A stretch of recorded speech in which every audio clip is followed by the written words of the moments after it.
Anda kembali menyaksikan Apa Kabar Indonesia Siang. Pemirsa, fenomena kucing mati mendadak ini juga terjadi di Cianjur, Jawa Barat, di mana sejumlah kucing liar mati mendadak akibat terserang virus. Namun virus yang menyerang kucing-kucing liar itu tidak menular pada manusia. Sejumlah kucing liar ini mengalami mati mendadak di wilayah Cianjur, Jawa Barat. Sebelum mati, kucing-kucing tersebut tampak lemas dan tidak agresif. Suhu tubuhnya tinggi serta mata mengeluarkan air. Sementara itu, menurut dokter hewan Sri Wijayani, kematian kucing liar maupun kucing piaraan tersebut akibat terserang virus yang terjadi pada tahun ini. Virus tersebut tersebar akibat cuaca.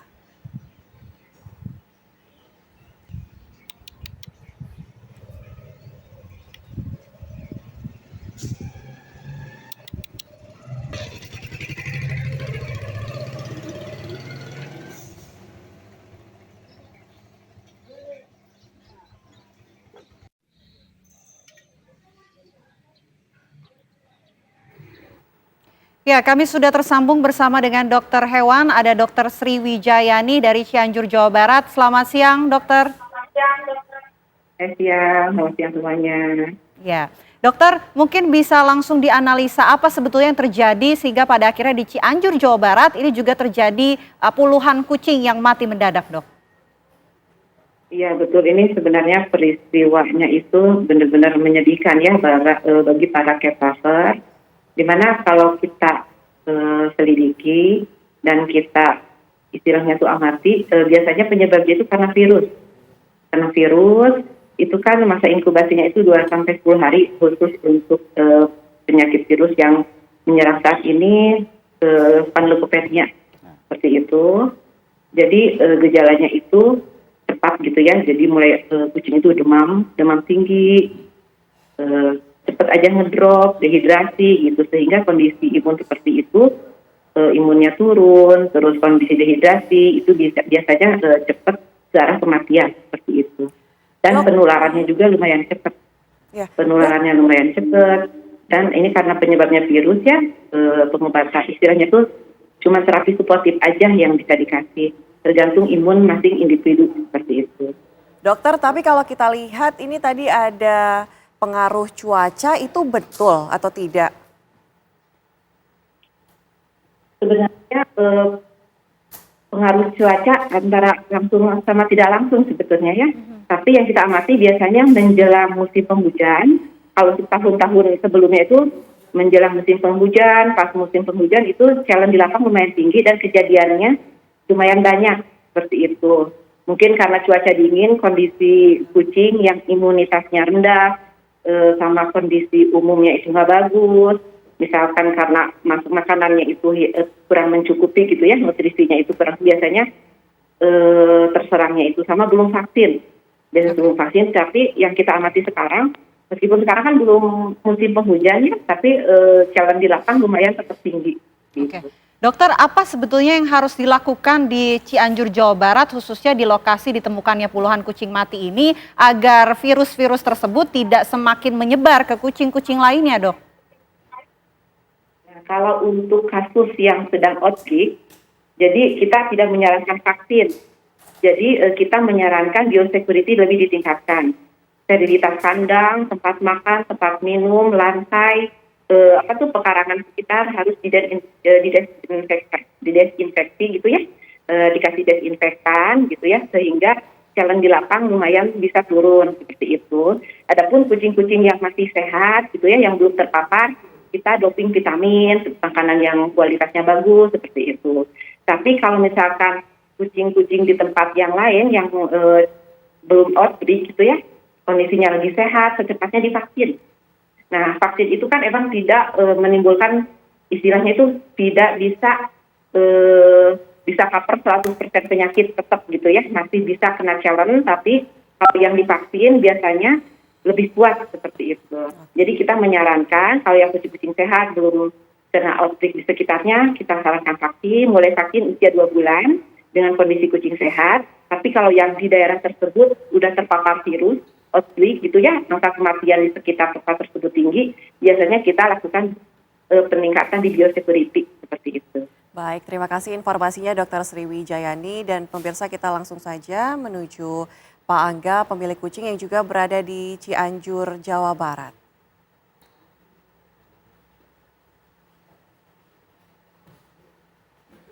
Ya, kita akan menghubungi, ada salah satu narsum kami juga, Pak Angga, selamat siang. Siang, Mbak. Ya, Pak Angga mungkin bisa diinformasikan kepada kami, ini kucing Pak Angga juga mati akibat virus, betul ya? Iya, betul, Mbak. Jadi kejadiannya sekitar sepekan kemarin, Mbak. Ada 3 ekor kucing yang memang di rumah. Jadi yang memang biasanya mereka itu kesehariannya aktif, Mbak. Tiap dikasih makan, terus sambil main-main itu kan biasanya mereka tuh lari-lari itu kan. Nah, tapi beberapa waktu ke belakang mereka terlihat lemas. Jadi tidak terlalu agresif seperti itu, Mbak. Oke. Nah, dan selain itu kucing-kucing itu juga lebih memilih tempat-tempat yang memang sejuk. Seperti itu, Mbak. Oke, Mas Angga, untuk kemudian menghindari adanya virus yang kemungkinan juga masih ada di sana dan tidak kemudian ikut menyebar kepada kucing-kucing lainnya, apa yang kemudian dilakukan oleh Mas Angga? Ya, untuk sementara kita lakukan isolasi, Mbak. Untuk kucing-kucing lainnya kita lakukan isolasi. Sementara kita tidak lepas liarkan dulu. Dan untuk area yang biasa mereka main, untuk sementara kita kasih cairan disinfektan, Mbak. Biar kalaupun memang, kalau informasi dari dokter yang saya kunjungi itu kan akibat virus, Mbak. Jadi saya coba untuk membersihkan lantai-lantai di rumah untuk biar tidak terjadi penyebaran seperti itu, Mbak. Baik, terima kasih Pak Angga sudah bergabung bersama kami memberikan informasi. Ini semoga mungkin bisa jadi pembelajaran juga ya bagi masyarakat lainnya. Terima kasih Pak Angga. Ya, Dokter Indro, kalau kita melihat tadi ada 2 kasus yang berbeda di Jakarta Utara dan juga di Cianjur begitu. Tadi Dokter Sriwijayani mengatakan bahwa kasus di Cianjur ini virus begitu ya. Nah, kalau di Jakarta Utara masih harus diperiksa melalui lab 4 ya? Betul ya. Nah, kalau kita melihat seperti itu, kematian puluhan kucing mendadak bersamaan, entah virus, entah diracun. Kalaupun virus, apakah lazim memang seperti itu? Secara berbarengan begitu, Dok? Ya, kalau misalnya kita mau meneliti apakah itu penyakit virus atau tidak, tetap pertama nekropsi dulu. Jadi nekropsi itu pintu untuk buka. Nanti kita lihat kalau yang rusaknya otaknya ya rabies, kalau rusaknya ususnya bisa tadi felin panleukopenia virus yang tadi dibilang tadi itu FPV, cat distemper yang di Cianjur. Yang tadi itu jadi dia ngerusak saluran usus, kemudian dia nanti akan muntah, diare berdarah, demam panas, makanya dia senangnya di tempat yang sejuk. Itu felin panleukopenia virus. Ada juga FIP yang nanti jadi ada kayak bentukan kanker sepanjang usus itu. Tapi itu pun belum bisa dijadikan petunjuk, masih harus dilakukan pengujian biologi molekuler. Jadi diambil ususnya, dilakukan uji PCR untuk peneguhan diagnosa. Jadi apakah ini nanti mau rabies atau FIP atau FPV gitu, itu harus pakai pakai PCR untuk meneguhkan. Jadi ada 2, hasil patologi dan juga hasil PCR. Nah, kalau keracunan itu nanti dilihat dari organnya yang kena. Apakah nanti racun pernapasan atau racun saraf gitu kan.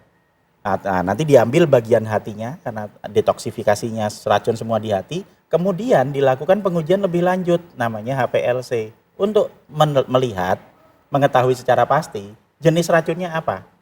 Karena kalau racun yang ngarah ke saraf itu kan harusnya racunnya itu yang tidak berbau dan juga tidak berasa. Karena kucing itu sensitif sekali. Dia makanan ada bau, beda sedikit dia nggak mau makan. Jadi harus tidak berbau dan tidak berasa. Ya biasanya pilihannya kalau nggak strychnine, cyanide sama satu lagi brodivakum itu saja. Berbahaya nggak sih buat manusia, Dok? Oh itu berbahaya kalau racunnya. Kalau misalnya virusnya? Kalau virusnya tidak, virusnya kan nggak nular ke manusia. Artinya itu penularan terhadap kucing saja begitu? Lewat mana saja? Penularan terhadap, kalau yang FPV sama FIP hanya untuk kucing saja.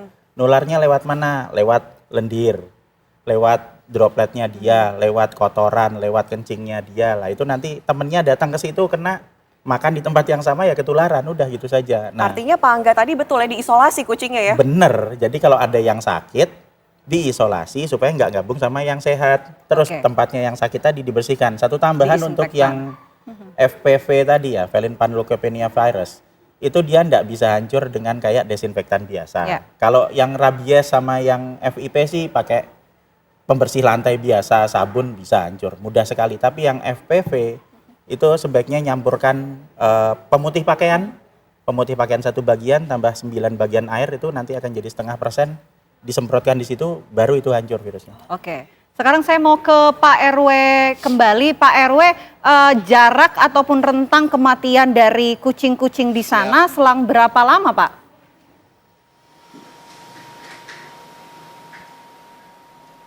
Itu dari tanggal 1 sampai tanggal 13, Mbak. Oke. Pak Nurul, Juli 2023. Nah, upaya yang sudah dilakukan, ya, silakan lanjutkan Pak. ya. Halo? Ya, itu terjadi tanggal 1 sampai tanggal 13 Juli. Jumlah yang terdata dari 8 lokasi RT sebanyak 26 ekor. Nah, upaya yang sudah dilakukan tanggal 11 sudah dilakukan pengambilan sampel untuk dibawa ke Dinas KPKP. Informasi lesan dari Dr. Ramzi, beliau menyampaikan bukan karena keracun, tapi karena ada virus. Nah, karena ditambah lagi tim dari KPKP dan Kementerian Pertanian turun ke lokasi, ada informasi dari berbagai pemilik kucing yang kondisi saat kematiannya lain-lain, maka diambillah lagi 2 sampel kucing mati dan mengambil sampel darah lebih dari 10 ekor kucing, dibawa ke lab Kementerian Pertanian di Subang. Nah, informasinya insya Allah kurang lebih 14 hari hasil dari penelitian di lab Kementan akan dilaporkan. Dan hari ini dari Sudin KPKP dan Dinas KPKP sudah melakukan kegiatan pemberian imunisasi dan vitamin, langsung turun ke wilayah gratis. Nah, insya Allah juga rencana sore hari ini akan diadakan penyemprotan cairan desinfektan ke seluruh rumah-rumah pemilik kucing. Dan selanjutnya hari Senin besok tanggal 17 Juli akan diadakan kegiatan sterilisasi kucing-kucing yang ada di wilayah RW 05. Demikian Mbak Vena dan Mbak Ana. Baik, terima kasih Pak RW, Pak Nusru Soba sudah memberikan informasi mengenai data puluhan kucing yang ditemukan mati mendadak di Sunter, Jakarta Utara. Sebelumnya juga kami ucapkan terima kasih kepada Dr. Indro. Terima kasih, Dok. Sama-sama. Sudah berikan informasi nih ya. Tetap harus vaksin berarti kucingnya ya untuk tindakan preventif ya Dok? Ya, jika vaksin tapi hanya diberikan untuk kucing sehat. Jangan Oke. sakit baru divaksin, nggak Oke. ngaruh itu. Siap. Terima kasih Terima Dr. kasih Dok Indro. sudah Ya, bergabung bersama sama-sama. kami memberikan Sama-sama, Mbak. informasi.